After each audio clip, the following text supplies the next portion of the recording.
ನಮ್ಮ ಉತ್ತರ ಕರ್ನಾಟಕದ ಕಡೆ ಮಾಡುವಂತಹ ಬೆಳ್ಳುಳ್ಳಿ ಚುಮ್ಮರಿನ ಮಾಡೋದು ತೋರಿಸ್ತಾ ಇದ್ದೀನಿ. ನಾವು ಮದುವೆ ಫಂಕ್ಷನ್ಗಳಲ್ಲಿ ಯಾವುದೇ ಫಂಕ್ಷನ್ ಇರಲಿ ಈ ಚುಮ್ಮರಿ ಇದ್ದೇ ಇರುತ್ತೆ. ಸ್ನ್ಯಾಕ್ಸ್ ಆಗಿ ನಾವು ಇದನ್ನು ಯೂಸ್ ಮಾಡ್ತೀವಿ.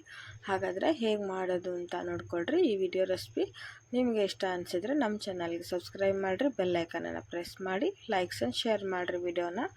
ಹಾಗಾದರೆ ಹೇಗೆ ಮಾಡೋದು ಅಂತೇಳಿ ಕ್ವಿಕ್ಕಾಗಿ ನೋಡ್ಕೊಂಬನ್ನಿ. ಈಗ ನೋಡಿರಿ, ಇಲ್ಲಿ ನಾನು 3 ಸೇರಷ್ಟು ಚುರುಮುರಿ ತೊಗೊಂಡಿದ್ದೀನಿ, ಮಂಡಾಳ ಅಂತೀವಲ್ಲ ಅದು. ಮತ್ತು ಇಲ್ಲಿ ಅರ್ಧ ಕಪ್ಪಷ್ಟು ಶೇಂಗಾ ಬೀಜ, ಆಮೇಲೆ ಅರ್ಧ ಕಪ್ಪಷ್ಟು ಪುಟಾಣಿ, ಮತ್ತು ಕರಿಬೇವು ಮತ್ತು ಬೆಳ್ಳುಳ್ಳಿನ ಜಜ್ಜಿಬಿಟ್ಟು ತೊಗೊಂಡಿದ್ದೀನಿ. ಬೆಳ್ಳುಳ್ಳಿ ಸ್ವಲ್ಪ ಜಾಸ್ತಿ ಹಾಕ್ರಿ ಇದಕ್ಕೆ, ಅಂದರೆ ಫ್ಲೇವರ್ ಚೆನ್ನಾಗಿರುತ್ತೆ, ಟೇಸ್ಟ್ ಕೂಡ ಸೂಪರಾಗಿರುತ್ತೆ. ಈಗ ಇದನ್ನು ಮಾಡೋ ವಿಧಾನವನ್ನು ಬೇಗನೆ ನೋಡ್ಕೊಂಬನ್ನಿ. ಈಗ ನೋಡಿರಿ, ನಾನಿಲ್ಲಿ ಚುರುಮುರಿ ಒಗ್ಗರಣೆಗೆ ಕಡಾಯಿನ ಬಿಸಿ ಮಾಡಿದ್ದೀನಿ. ಇದಕ್ಕೆ ಇವಾಗ ಒಂದು 3 ಟೇಬಲ್ ಸ್ಪೂನಷ್ಟು ಎಣ್ಣೆನ ಹಾಕ್ತಾಯಿದ್ದೀನಿ. ಎಣ್ಣೆ ಬಿಸಿ ಆಗಲಿ.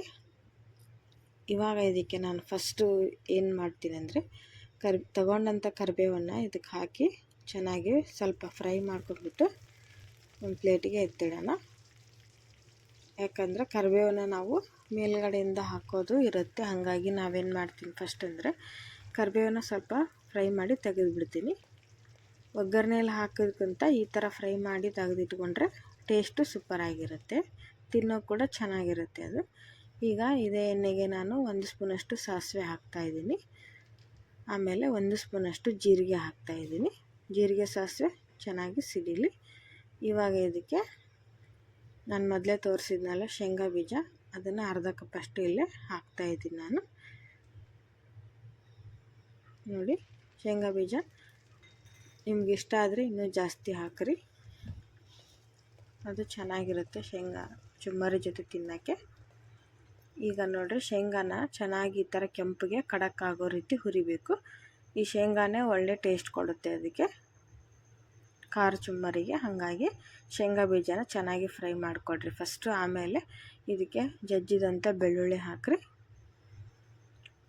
ಬೆಳ್ಳುಳ್ಳಿನ ಚೆನ್ನಾಗಿ ಕೆಂಪಿಗೆ ಫ್ರೈ ಮಾಡಿಕೊಂಡ್ರೆ ಬೆಳ್ಳುಳ್ಳಿ ಫ್ಲೇವರ್ ಬಿಟ್ಕೊಳ್ಳುತ್ತೆ ಅದು, ಆವಾಗ ಚುರುಮುರಿಗೆ ಒಳ್ಳೆ ಟೇಸ್ಟ್ ಬರುತ್ತೆ. ಈಗ ಅದನ್ನು ಸ್ವಲ್ಪ ಹೊತ್ತು ಮಿಕ್ಸ್ ಮಾಡಿ ಚೆನ್ನಾಗಿ ಫ್ರೈ ಮಾಡಿಕೊಡ್ರಿ ಬೆಳ್ಳುಳ್ಳಿನ. ಈಗ ನೋಡಿರಿ, ಬೆಳ್ಳುಳ್ಳಿ ಶೇಂಗಾ ಚೆನ್ನಾಗಿ 2 ಫ್ರೈ ಆಗಿದೆ. ಇದಕ್ಕೆ ನಾನೀಗ ಪುಟಾಣಿನ ಹಾಕ್ತಾಯಿದ್ದೀನಿ. ಪುಟಾಣಿ ಸಹಿತ ಚೆನ್ನಾಗಿ ಖಡಕ್ಕಾಗಿ ಫ್ರೈ ಮಾಡಿಕೊಡ್ರಿ, ಅದು ಕೂಡ ಕ್ರಿಸ್ಪಿಯಾಗಿ ಬರಬೇಕು. ಆವಾಗ ಚುರುಮುರಿ ಜೊತೆ ತಿನ್ನೋಕ್ಕೆ ಸೂಪರ್ ಟೇಸ್ಟ್ ಆಗಿರುತ್ತೆ. ಈಗ ಇವೆರಡು ಚೆನ್ನಾಗಿ ಫ್ರೈ ಆಗಲಿ. ಈಗ ಇದಕ್ಕೆ ಅರ್ಧ ಸ್ಪೂನಷ್ಟು ಅರಿಶಿನ ಪುಡಿನ ಹಾಕ್ತಾಯಿದ್ದೀನಿ ನಾನು. ಈಗ ಎಣ್ಣೆಲ್ಲೇ ಹಾಕ್ರಿ ಅರಿಶಿನ ಪುಡಿ, ಆವಾಗ ಕಲರ್ ಚೆನ್ನಾಗಿ ಬರುತ್ತೆ. ಈಗ ಇದಕ್ಕೆ ರುಚಿಗೆ ತಕ್ಕಷ್ಟು ಉಪ್ಪನ್ನು ಹಾಕಿ, ಉಪ್ಪು ಸ್ವಲ್ಪ ನೋಡ್ಕೊಂಡು ಹಾಕಿರಿ, ಯಾಕಂದರೆ ಚುರುಮುರಿಯಲ್ಲಿ ಉಪ್ಪಿನ ಅಂಶ ಇರುತ್ತೆ. ಸ್ವಲ್ಪ ಕಡಿಮೆ ಹಾಕಿದರೂ ಪರವಾಗಿಲ್ಲ, ಮೇಲೆ ನಾವು ಹಾಕಿ ಮಿಕ್ಸ್ ಮಾಡೋಕ್ಕೆ ಬರುತ್ತೆ, ಆದರೆ ಜಾಸ್ತಿ ಹಾಕಕ್ಕೆ ಹೋಗ್ಬೇಡ್ರಿ, ನೋಡ್ಕೊಂಡು ಹಾಕಿ. ಇಲ್ಲಿ ನಾನು ಖಾರದ ಪುಡಿನ ಹಾಕ್ತಾಯಿದ್ದೀನಿ. ನಿಮಗೆ ಖಾರ ಎಷ್ಟು ಬೇಕೋ ಅಷ್ಟು ಹಾಕಿ. ನಾವು ಇಲ್ಲಿ ಖಾರ ಸ್ವಲ್ಪ ಜಾಸ್ತಿನೇ ಹಾಕ್ತಾಯಿದ್ದೀನಿ ಖಾರ ಚುಮ್ಮರಿಗೆ.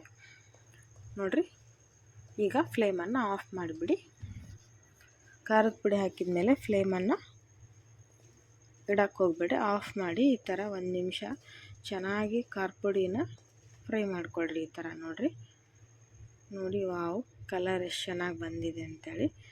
ಟೇಸ್ಟ್ ಕೂಡ ಹಾಗೆ ಇರುತ್ತೆ, ತಿನ್ನೋಕ್ಕೆ ಸೂಪರಾಗಿರುತ್ತೆ. ನಾವು ಮೊದಲೇ ಇಲ್ಲಿ ಬ್ಯಾಡಗಿ ಮೆಣಸಿನ್ಕಾಯಿ ಖಾರದ ಪುಡಿ ಯೂಸ್ ಮಾಡೋದ್ರಿಂದ ಕಲರ್ ಅಂತೂ ಸೂಪರಾಗಿ ಬರುತ್ತೆ. ಇದಕ್ಕೆ ನೋಡಿರಿ, ಇವಾಗ ಒಗ್ಗರಣೆಗೆ ನಾವು ತೊಗೊಂಡಂಥ ಮಂಡಾಳನ್ನು ಹಾಕ್ತಾಯಿದ್ದೀನಿ ನಾನು. ಚುರುಮುರಿನ ಹಾಕಿ ಚೆನ್ನಾಗಿ ಈ ಥರ ಮಿಕ್ಸ್ ಮಾಡಿರಿ.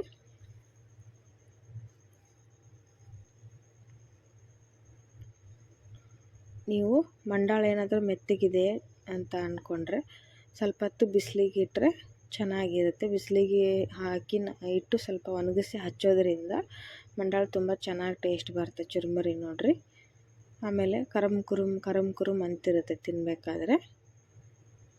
ಇಲ್ಲ ಅಂದರೆ ಇನ್ನೊಂದು ನಿಮಗೆ ಟಿಪ್ಸ್ ಏನಂದರೆ, ನೀವು ಈ ಥರ ಸ್ವಲ್ಪ ಮಿಕ್ಸ್ ಮಾಡ್ತಿರಲ್ಲ ಒಗ್ಗರಣೆಗೆ ಹಾಕಿ, ಆವಾಗ ಇದನ್ನು 1 ನಿಮಿಷ ಈ ಥರ ಗ್ಯಾಸ್ ಆನ್ ಲೋ ಫ್ಲೇಮಲ್ಲಿ ಇಟ್ಕೊಂಡ್ಬಿಟ್ಟು ಇದನ್ನು ಈ ಥರ ಚೆನ್ನಾಗಿ ಹುರಿಯಿರಿ.